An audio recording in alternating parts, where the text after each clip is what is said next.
우리는 느부갓네살 왕이 꾸었던 두 번째 꿈을 살펴보고 있는데요.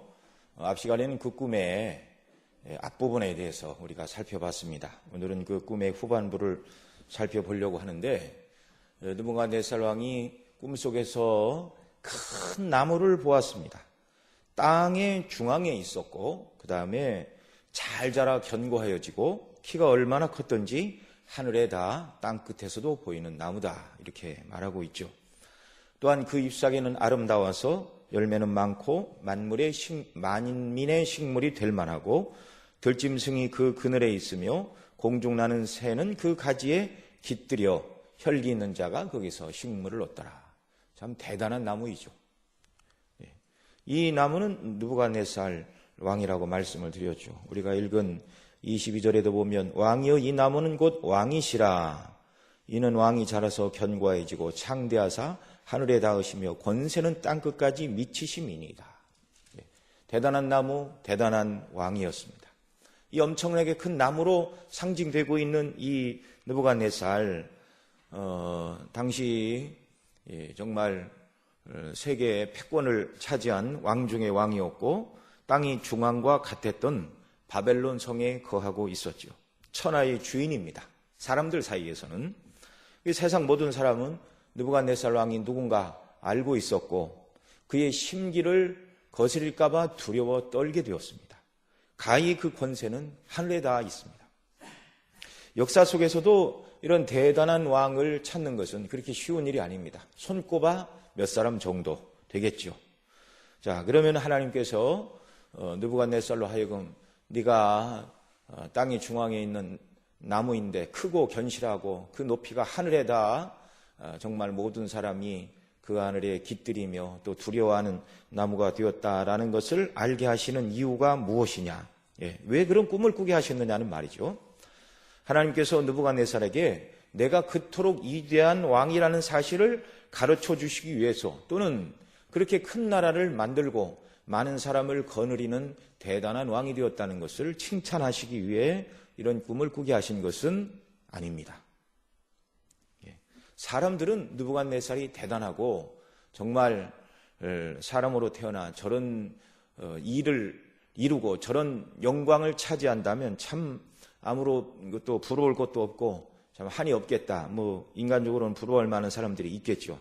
그러나 창조주요 만왕의 왕이신 하나님 앞에서 그런 일은 대단한 일이 아닐 뿐더러 바벨론이 세력을 얻고 또 이 느부갓네살 왕이 이런 큰 나라를 이루고 만 백성을 다스리는 왕이 된 것도 하나님께서 느부갓네살을 그런 자리에 세우셨기 때문에 그렇습니다.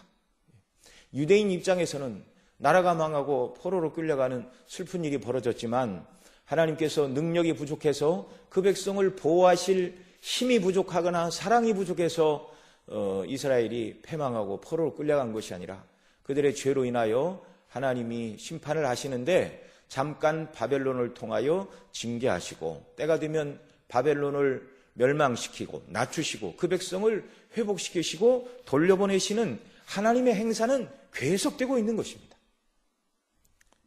하나님의 경륜을 위해서 잠깐 쓰시는 종에 불과한 사람이 느부갓네살이라는 말이죠. 하나님이 칭찬하시거나 하나님 눈에 대단한 일을 한 사람으로 띄어서 하나님이 그런 꿈을 꾸게 하신 것이 아니죠. 오히려 하나님이 찾으시는 사람은 세상의 영웅 호걸이 아닙니다. 역대하 16장 9절에 이렇게 말하죠. 여호와의 눈은 온 땅을 두루 감찰하사 전심으로 자기를 향하는 자를 위하여 능력을 베푸시나니. 하나님은 이 땅을 감찰하셔서 찾기는 찾으십니다. 누구를 찾으시는가?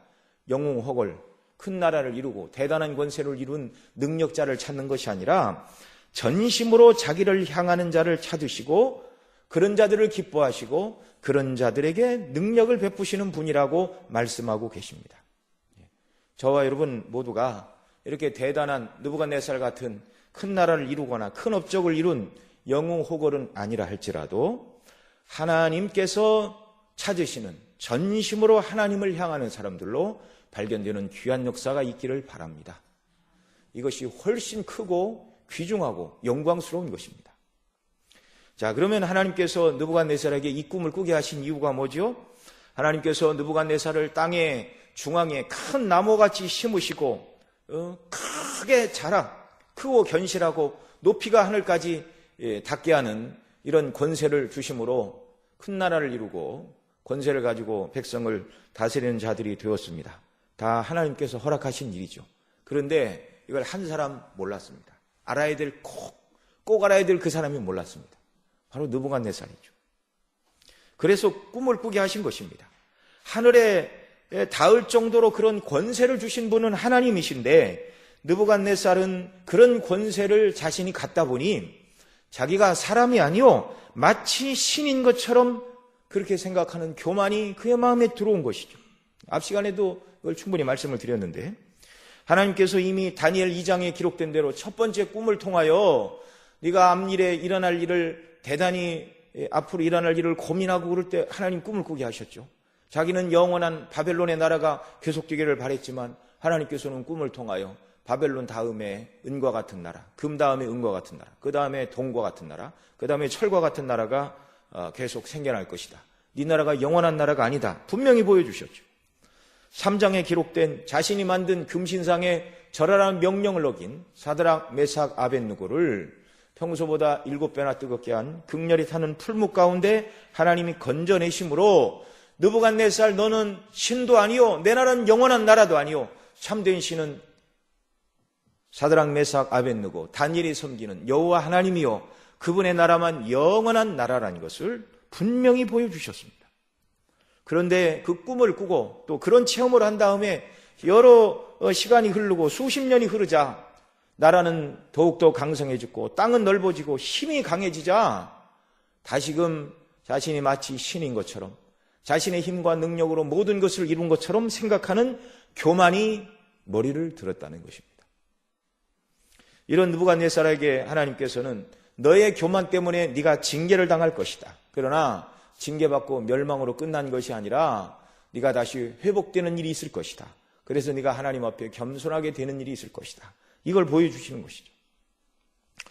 우리 13절 말씀 함께 있습니다. 내가 내 침상에서 뇌 속으로 받은 이상 가운데 또 본즉 한 순찰자 한 거룩한 자가 하늘에서 내려왔는데 이렇게 말합니다. 내 침상에서 뇌 속으로 받은 이라는 표현은 10절에도 기록이 되고 있죠.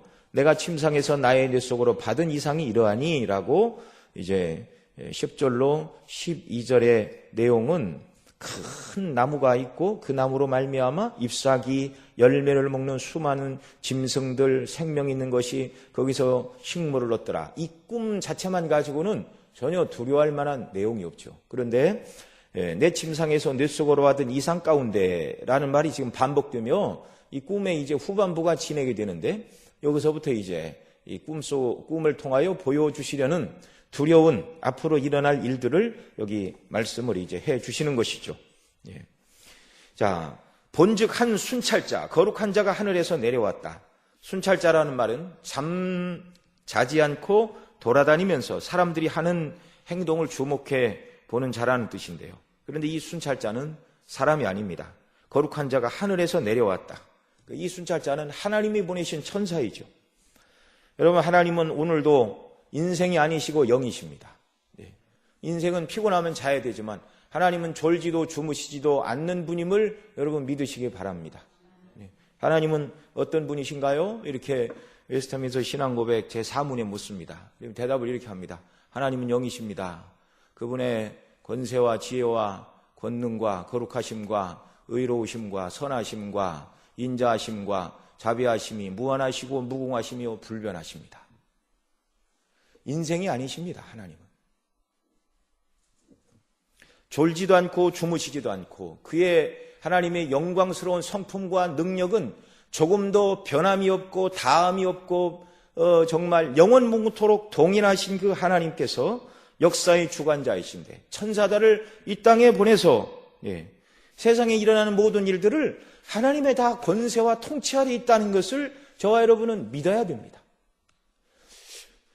하나님이 이 일은 모르실 거야. 모르시니까 이런 일이 벌어져도 하나님은 가만히 계시지. 그런 일은 없는 것입니다. 이 하나님께서 오늘도 불꽃 같은 눈으로 저와 여러분을 살펴보시고 우리의 머리카락도 세시며 우리를 눈동자처럼 보호하심을 믿으시기 바랍니다. 그러니까 하나님의 다 허영 속에 성도들에게 모든 일이 일어나고 그 모든 일은 합력하여 선을 이룬다. 이렇게 말씀하고 있죠. 그러니까 저와 여러분은 항상 믿음에 바로 서서 하나님의 뜻대로 순종하는 것, 이거 하나에만 관심을 가지면 되는 것입니다. 창세기 16장에 보면 하갈이 그 여주인 사레를 피하여 도망할 때, 나아갈 바를 알지 못하고 헤매고 있을 때 하나님이 하갈에게 나타나시어 집으로 돌아가 내 여주인 사레에게 순종하라, 이런 음성을 듣게 하셨습니다. 그러자 하갈이 그곳의 이름을 뭐라고 그랬냐면 감찰하시는 하나님, 이렇게 불렀습니다. 하나님의 음성을 듣고 감찰하시는 하나님. 하갈은 아브라함의 정실 부인도 아니고 비천한 신분으로 아이를 가진 후 그 여주인 사레를 멸시하다가 핍박을 받았습니다. 그리고 집을 나온 것이죠. 의로운 일을 하다가 핍박을 받은 것도 아니고 연약하고 실수하여 갈 바를 모르고 방황할 때조차 감찰하시는 하나님께서 보시고 오시어 갈 길을 인도해 주셨습니다.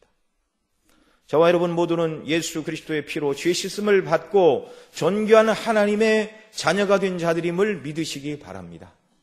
이런 저와 여러분을 향해서 하나님은 항상 불꽃 같은 눈으로 지키시고 은혜로 보존하심을 믿으시기 바랍니다. 그래서 성경에 이런 말씀이 기록되어 있습니다. 오직 시온이 이르기를 여호와께서 나를 버리시며 주께서 나를 잊으셨다 하였거니와 여인이 어찌 그 전 먹는 자식을 잊겠으며 자기 태에서 난 아들을 국률이 여기지 않겠느냐. 혹시 그들은 잊을지라도 나는 너를 잊지 아니할 것이라. 내가 너를 내 손바닥에 새겼고 너의 성벽이 항상 내 앞에 있나니.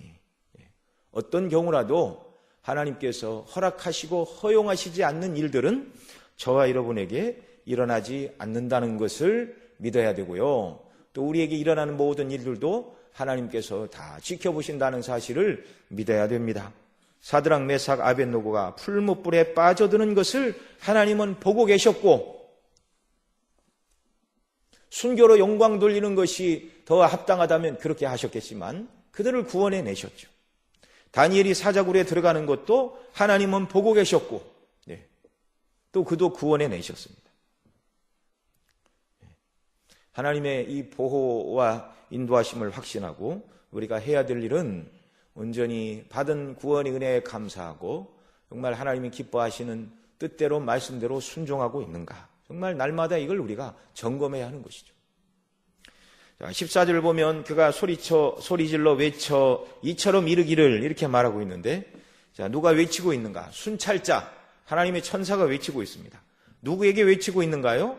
느부갓네살 왕에게 외쳤습니까? 이 왕은 듣기는 했지만 이 외치는 소리를 듣고 실행할 자는 느부갓네살 왕이 아니라 다른 천사입니다.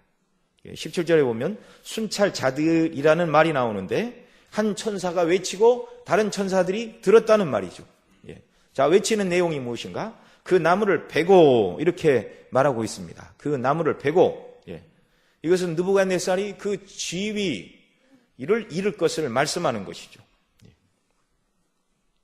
나무를 베는 일, 곧 하나님께서 천사를 통하여 느부갓네살을 그 영광스러운 바벨론의 왕의 보좌에서 쫓아내시는 이 일을 통하여 이 인간 세계를 다스리는 분이 바벨론의 느부갓네살이 아니고 그 이외에 계시는 천지 만물을 지으신 여호와 하나님이심을 명백히 보이시기 위하여 지금 순찰자를 통하여 이 말씀을 하고 계시는 것이죠.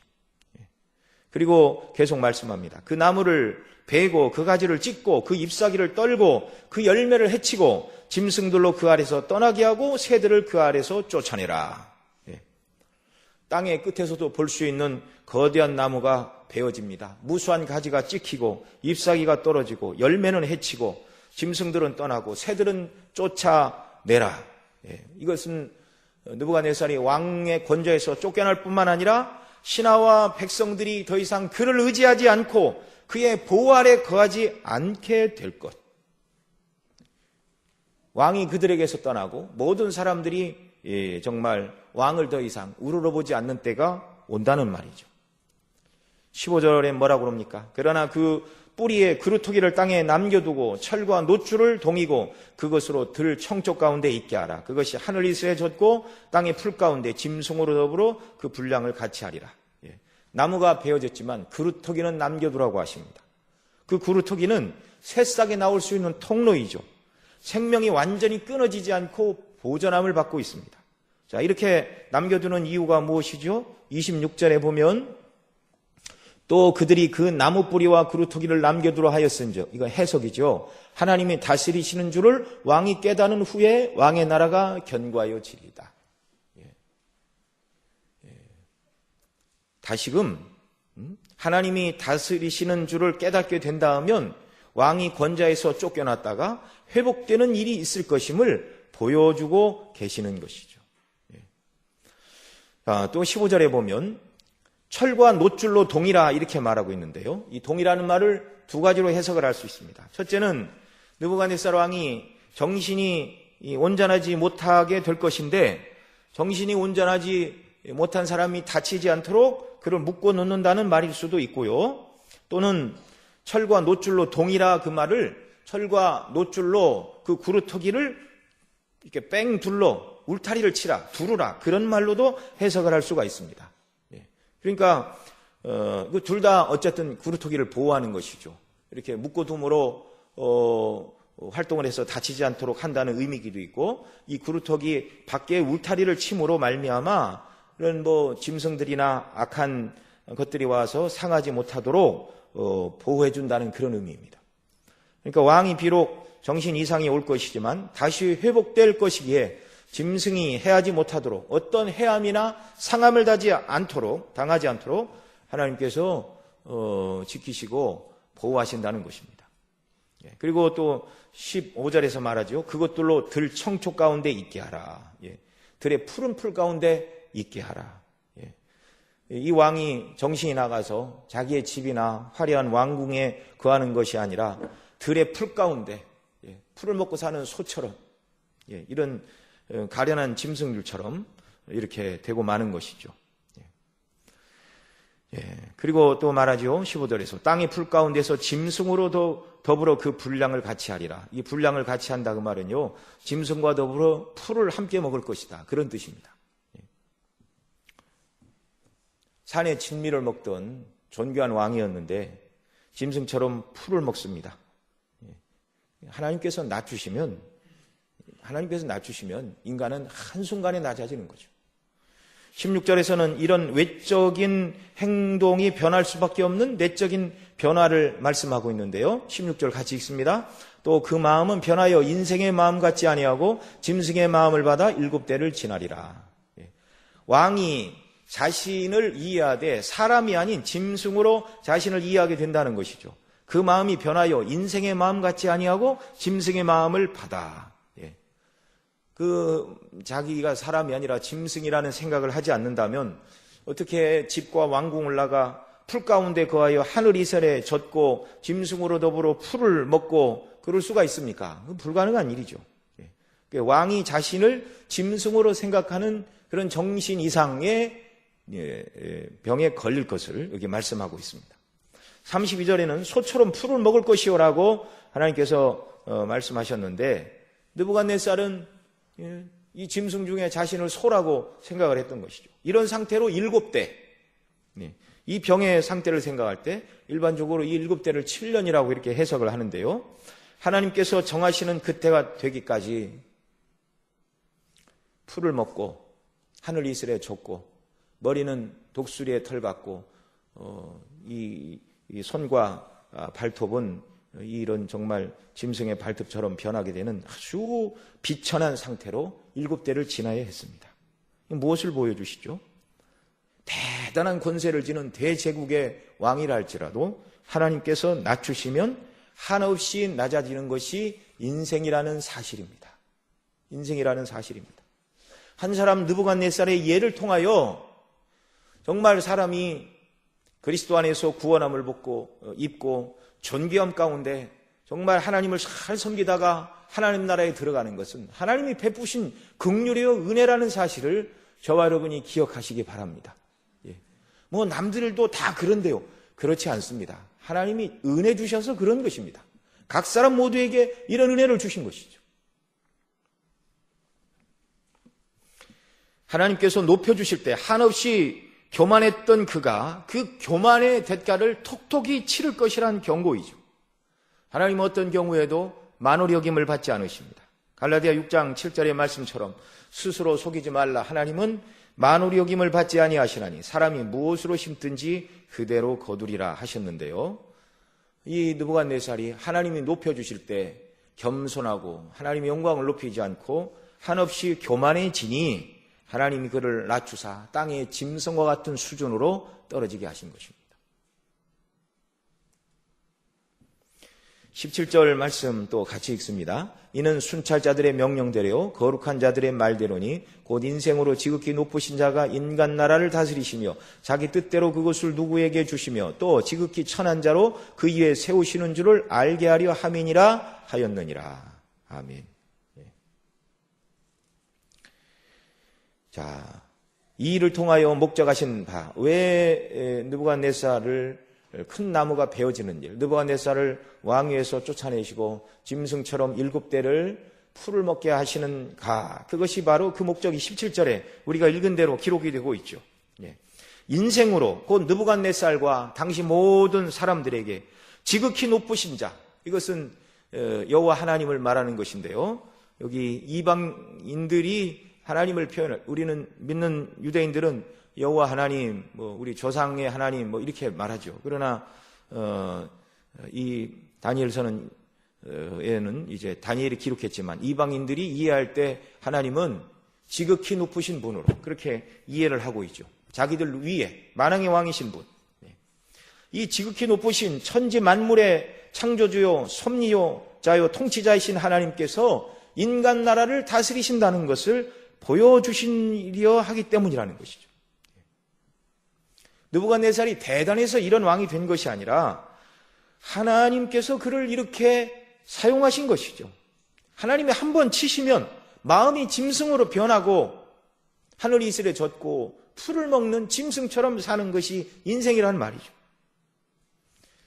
이 세상의 모든 나라를 통치하시는 분은 우리 하나님이십니다. 우리가 항상 이것을 잊지 말아야 되죠.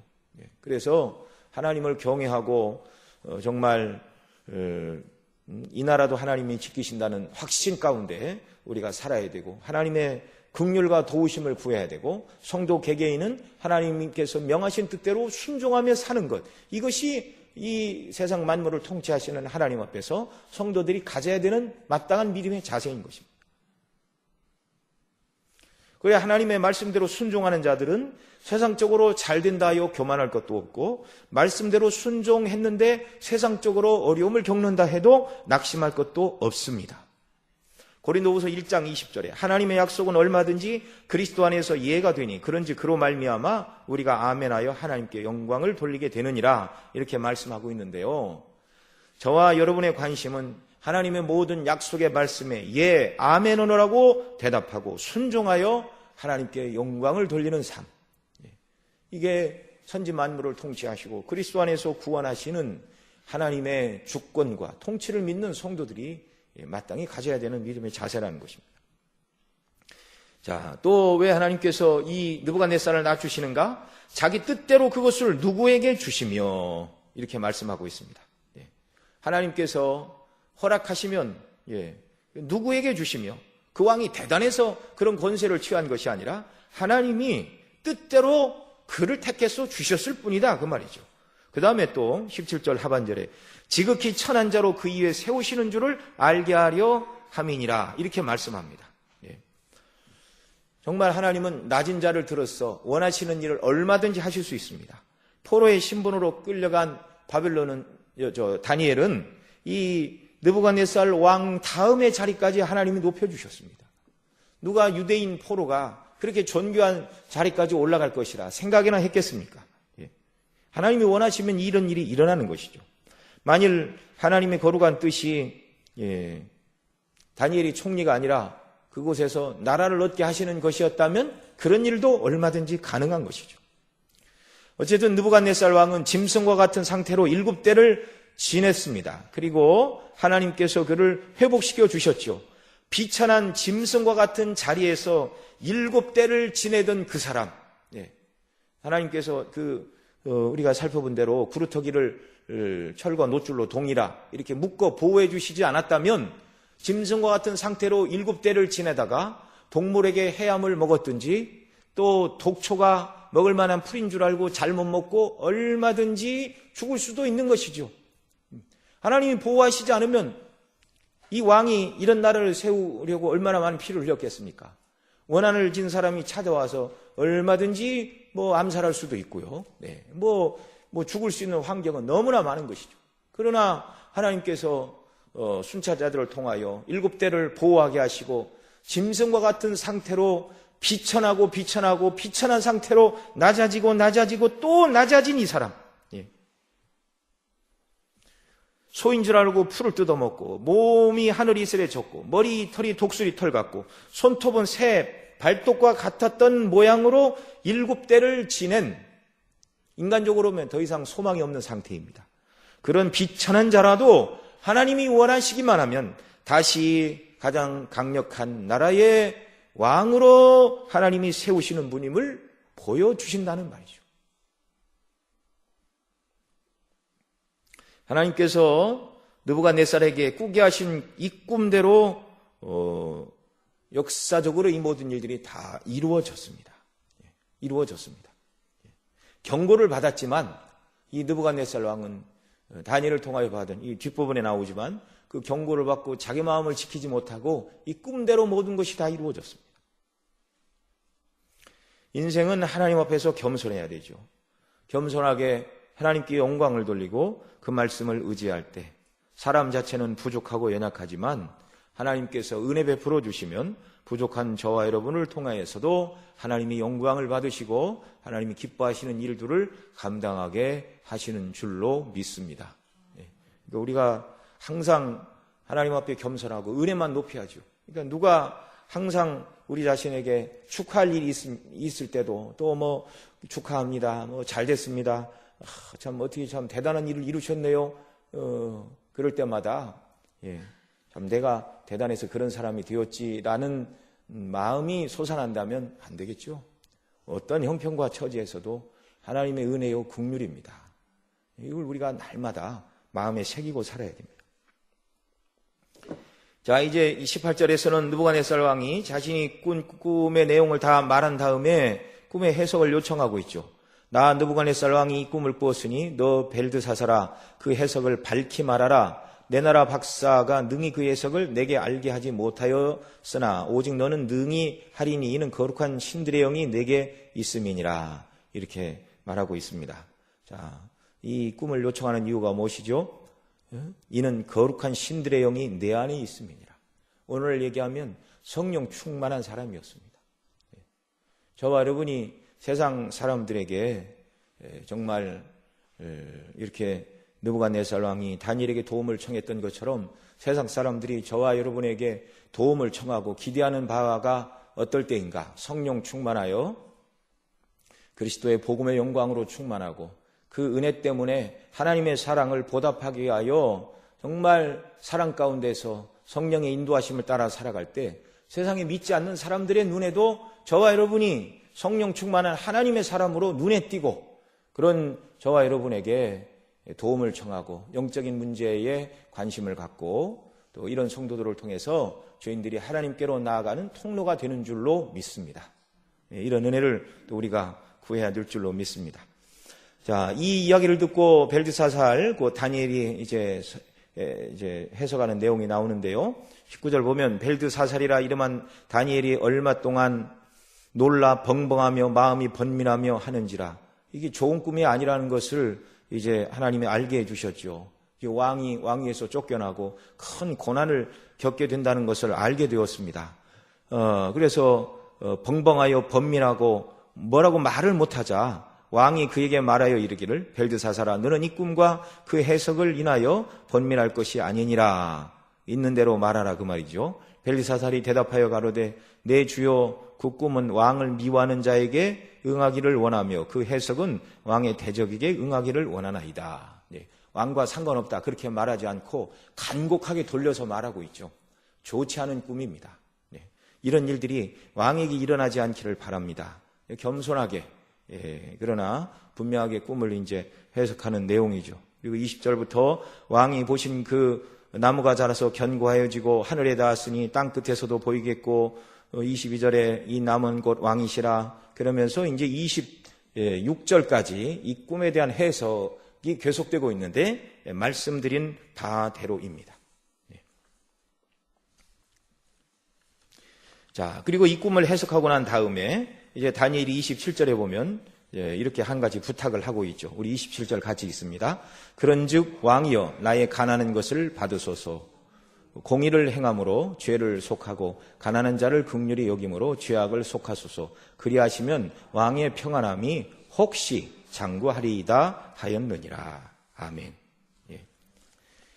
다니엘은 이런 곤란한 일이 생기지 않도록 이렇게 정말 꿈을 해석한 다음에 몇 가지 조언을 하죠. 첫째는 공의를 행함으로 죄를 속하라 이렇게 말하고 있죠.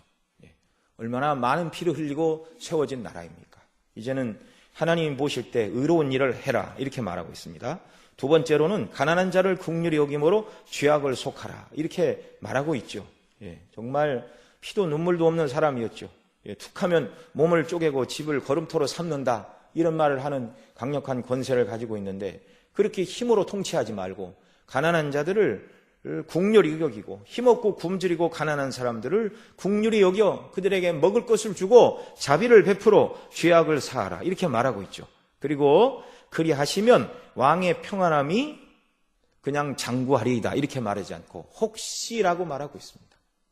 이 일을 계획하고 이루신 분은 하나님이시기 때문에 이렇게 하면 반드시 왕이 그런 곤란한 일을 당하지 않을 것입니다. 그렇게 말하고 있지 않습니다. 하나님께서 이 왕에게 이 꿈을 꾸게 하셨고요. 그 다음에 이제 28절 이하에 보면 29절에 12달이 지난 후에 내가 바벨론 궁 지붕에 거닐세 그러면서 12달 후에 이 꿈대로 이제 이 왕이 교만해져서 징계를 받게 되는 내용이 기록이 되고 있는데요. 아마도 이 12달 동안은 이 왕이 다니엘의 말처럼 조심하고 겸손하고 공의를 행하고 가난한 자들에게 긍휼을 베풀려고 나름대로 애를 썼던 것으로 보여집니다. 그 기간이 길었다면 정말 이런 징계를 어떻게 완전히 피해갈 수 있는가? 하나님의 계획하심 속에 있는 일이기 때문에 그렇다 이렇게 말할 수는 없죠. 자, 다니엘은 확정적으로 말하지 않고 혹시라고 말함을 통해서 왕이 겸손하게 이렇게 행하면 하나님께서 긍휼을 베풀어 주실 수도 있다. 그러니 이게 권고했죠. 그러나 이 악한 왕이 다니엘의 권고를 받지 못하고 결국은 교만하여져서 그가 꾼 꿈대로 모든 것이 다 이루어져서 하나님이 그를 낮추시고 다시금 회복하는 이런 역사가 일어났던 것이죠. 모든 인생은 하나님의 영광을 위해서 창조된 피조물입니다.